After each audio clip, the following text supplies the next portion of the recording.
ओम अज्ञानतिमिरन्धस्य ज्ञानाञ्जनशलाकया चक्षुरुन्मिलितं येन तस्मै श्रीगुरुवे नमः।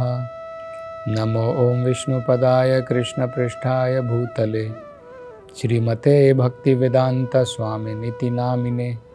नमस्ते सरस्वती देवे गौरवाणी प्रचारिणे निर्विशेषा शून्यवादी पाश्चात्य देशतारिणे।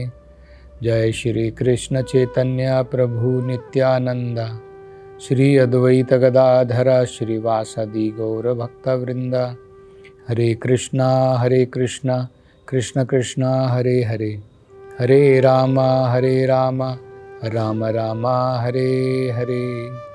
हरे कृष्णा।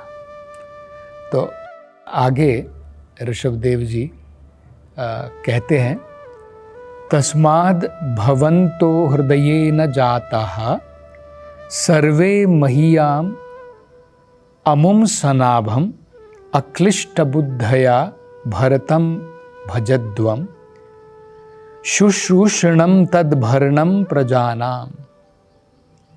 बड़ी सुंदर शिक्षा है। सबसे पहले वो कह रहे हैं, तस्माद् भवन्तो हृदयेन जाताः। हे मेरे पुत्रों, भवंतों का मतलब है, क्योंकि वो अपने पुत्रों को कह रहे हैं कि आप सब जो मेरे पुत्र हैं, हृदयेन जाताः, तुमने मेरे हृदय से जन्म लिया है। और भगवान का हृदय, पिछली शिक्षा में भगवान ने बताया था, उनके हृदय में धर्म है और भगवान के पीठ के पीछे बहुत दूर अधर्म बताया जाता है। तो जैसे हम अगर सामने खड़े हैं तो सामने जब प्रकाश होता है, पीछे अंधकार होता है। तो भगवान के हृदय में धर्म है और भगवान के पीछे अधर्म। तो मतलब क्या है, भगवान का जो हृदय, जो अनेकों प्रकार की आध्यात्मिक गुणों से भरा हुआ है, उससे जन्म लिया है इन 100 पुत्रों ने ऋषभदेव के। और वो उनसे उस प्रकार से कह रहे हैं कि तुमने जो जन्म लिया है वो कोई आम जन्म नहीं है। तुमने मेरे हृदय से जन्म लिया है। और मेरा हृदय क्या है? मेरे हृदय में भागवत धर्म है। तो अगर तुमने वहां से जन्म लिया है, मतलब क्या है कि तुम्हें धर्म के रास्ते पर चलना चाहिए, तुम्हें अधर्म के रास्ते पर नहीं चलना चाहिए। हमारे मन में प्रश्न उठ सकता है कि भाई, संतान हृदय से कहाँ जन्म लेती है? संतान तो हमारे वीर्य के द्वारा, उसके द्वारा जन्म लेते, जो हमारा निचला भाग है। हृदय तो हमारा ऊपर का भाग है। हमारा वीर्य तो नीचे के भाग से हम पतन करते हैं। तो संतान तो उसके द्वारा जन्म लेती है। लेकिन हमें यह समझना है, वेदों के अनुसार किस प्रकार की संतान जन्म लेगी, वो उसके ऊपर निर्भर करता है। हमारा मन, हमारी चेतना किस प्रकार की है। अगर हमारा मन, हमारी चेतना संतान प्राप्ति के समय में काम वासनाओं मात्र से लिप्त है, तो उसी प्रकार की संतान की प्राप्ति होती है। अगर हमारा हृदय, हमारा मन शुद्ध है, तो हमें उस प्रकार की संतान की प्राप्ति होगी जिसका झुकाव आध्यात्मिकता की तरफ होता है। इसलिए वेदों के अंदर में बताया है, संस्कार हमारे जीवन में बहुत जरूरी है। संतान की प्राप्ति से पहले भी संस्कार होता है। जब पति और पत्नी का मिलन होता है, उससे पहले एक संस्कार होता है जिसको गर्भदान संस्कार कहते हैं।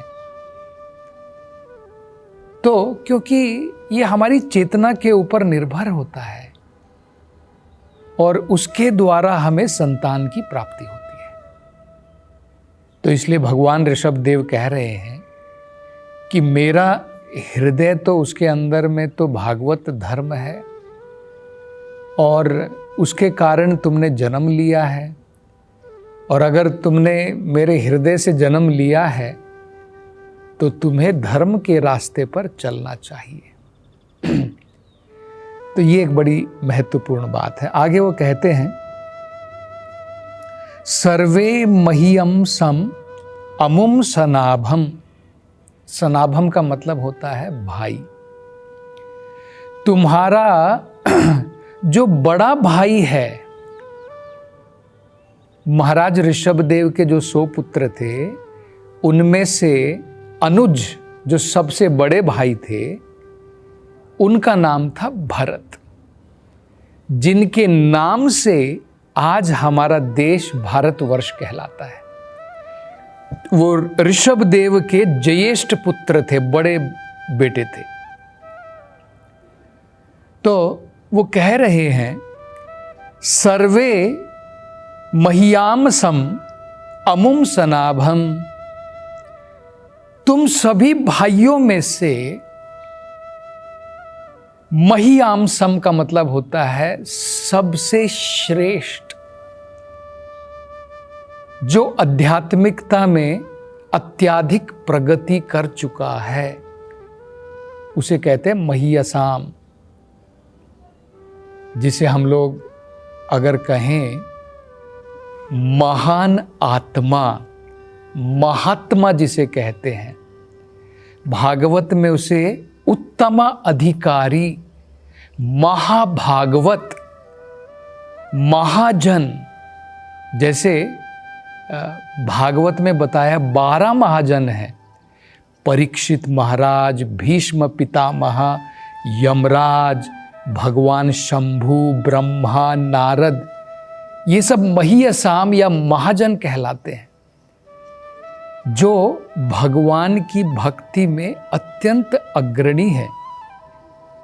तो कह रहे हैं कि तुम सब में से सबसे श्रेष्ठ तुम्हारे बड़े भाई भरत महाराज हैं। और उनको क्या कह रहे हैं? महीयाम।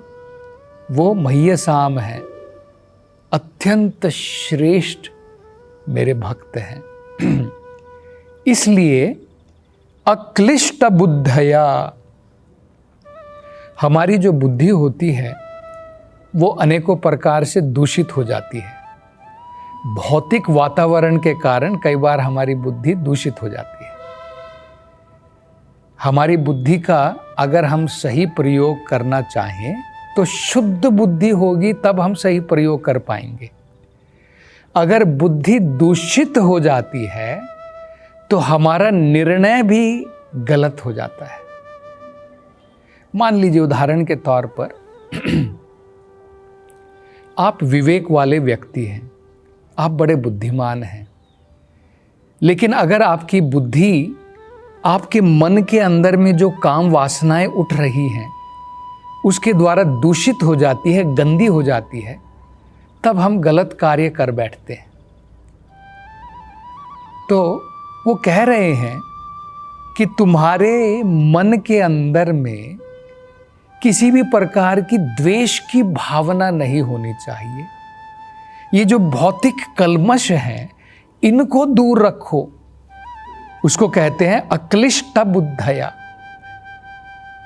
द्वेष की भावना और जो अनेकों प्रकार के गंदगियां हैं, जो अनर्थ होते हैं, जैसे काम है, क्रोध है, मद है, मात्सर्य है, इन सब को दूर रख के भरतम भजध्वम, भरत महाराज की सेवा करो। तुम्हारा जो ज्येष्ठ भाई है, बड़ा भाई है, उसकी सेवा में लगो। अब प्रश्न ये उठेगा कि इससे पहले ऋषभदेव ने कहा था कि हमें जब हम परिवार में रहते हैं तो परिवार में हमारी आसक्ति परिवार के जनों से नहीं होनी चाहिए, हमारी आसक्ति तो भगवान से होनी चाहिए। यहाँ पर ऋषभदेव जी कह रहे हैं कि तुम अपने भ्राता, अपने बड़े भाई भरत महाराज की सेवा में लगो।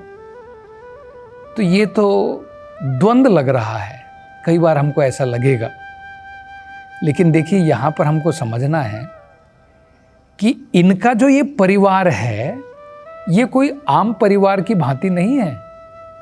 भरत महाराज, उनके बड़े जो भाई हैं, वो कोई आम परिवार के सदस्य नहीं हैं, वो एक महान आत्मा है, वो भगवान के महान भक्त हैं।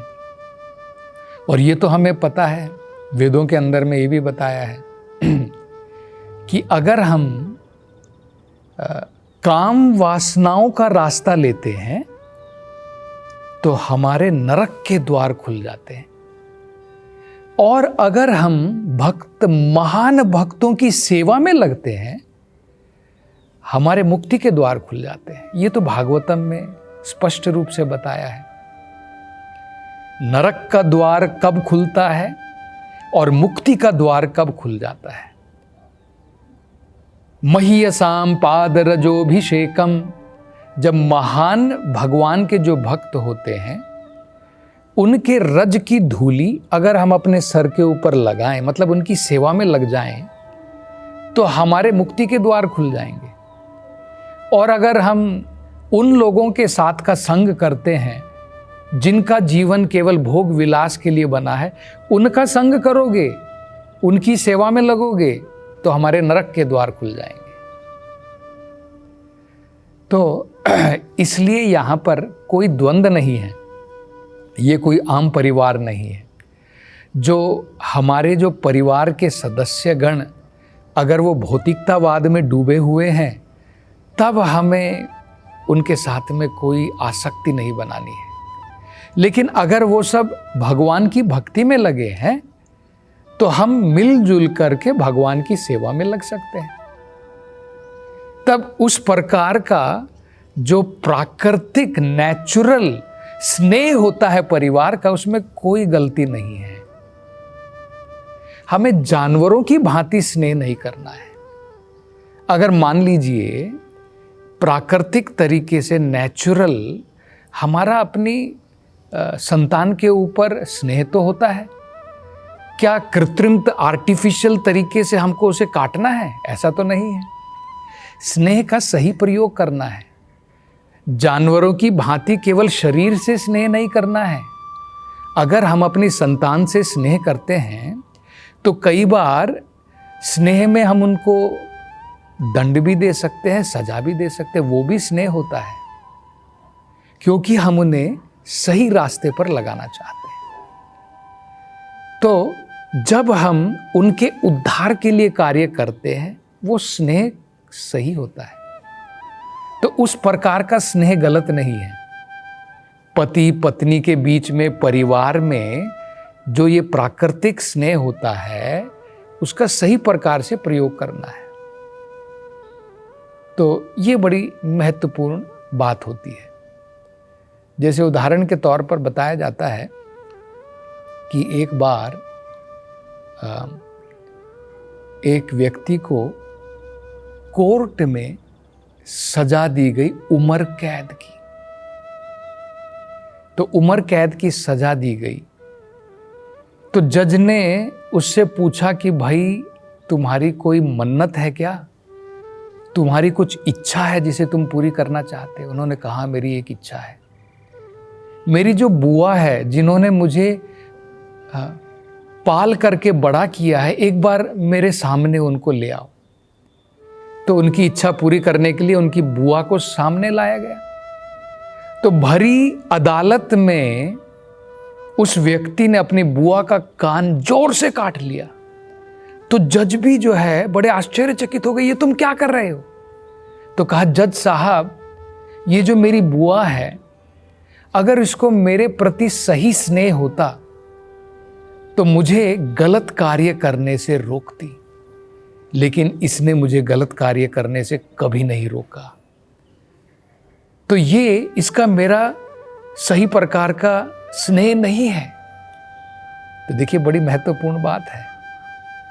तो हमारा जो प्राकृतिक स्नेह होता है उसका सही प्रयोग करके हमें जो हमारे ऊपर निर्भर हैं उनको हमें आध्यात्मिक मार्ग पे लगाना है। यही यहाँ पर ऋषभदेव जी कह रहे हैं कि अगर तुम भरत महाराज की सेवा में लगोगे, वो मेरी सेवा के बराबर है। अगली पंक्ति में वही कह रहे हैं, शुश्रूषणम तद भरणम प्रजानाम। वो जो सेवा तुम भरत महाराज की करोगे वो मेरी सेवा के बराबर है। और उसके द्वारा वो एक और बात कह रहे हैं, भरणम प्रजानाम, क्योंकि भरत महाराज राजा हैं, ज्येष्ठ पुत्र, और क्योंकि आध्यात्मिकता में अत्यंत प्रगति कर चुके हैं, अब वो भरत महाराज को जो है राजा बनाना चाहते हैं कि तुम उनका सहयोग करो, तुम उनकी सेवा में लगो और वो राज्य करेंगे। और उसके कारण क्या होगा, वो कह रहे हैं भरणम प्रजानाम, तुम्हारी प्रजा की सेवा भी भरत महाराज की सेवा के द्वारा हो जाएगी। अगर एक अच्छा राजा चुना जाता है जिसमें आध्यात्मिक गुण होते हैं तो वो राम राज्य कहलाता है। वहाँ की प्रजा सुख और समृद्धि के साथ में जिएगी और अपने जीवन के अंत में सबको अपने जीवन की अंतिम गति भगवत प्रेम, भगवान के धाम की प्राप्ति होगी। तो ये बड़ा महत्वपूर्ण है। राजा जो होता है वो भगवान का प्रतिनिधि होता है। भगवान ने पूरा महाभारत युद्ध क्यों कराया? क्योंकि भगवान अपने प्रतिनिधि महाराज युधिष्ठिर को राजा बनाना चाहते थे। अब राजा तो था, दुर्योधन भी राजा था, लेकिन वो भगवान का प्रतिनिधि नहीं था। जो भगवान का प्रतिनिधि नहीं होता है वो सोचता है कि सब कुछ मेरा है और ये सब चीजें मेरे भोग के लिए बनी है। जो भगवान का प्रतिनिधि जो राजा होता है वो जानता है मेरा कुछ नहीं है, मैं तो एक भगवान का रिप्रेजेंटेटिव प्रतिनिधि मात्र हूं, सब कुछ भगवान का है। तो मेरी प्रजा को भी भगवान की सेवा में ही लगाना है, उनकी सुरक्षा करनी है। तो ये बड़ा महत्वपूर्ण है। तो और आगे वो क्या शिक्षाएं देते हैं इसकी चर्चा हम अगली कथा में करेंगे। हरे कृष्णा।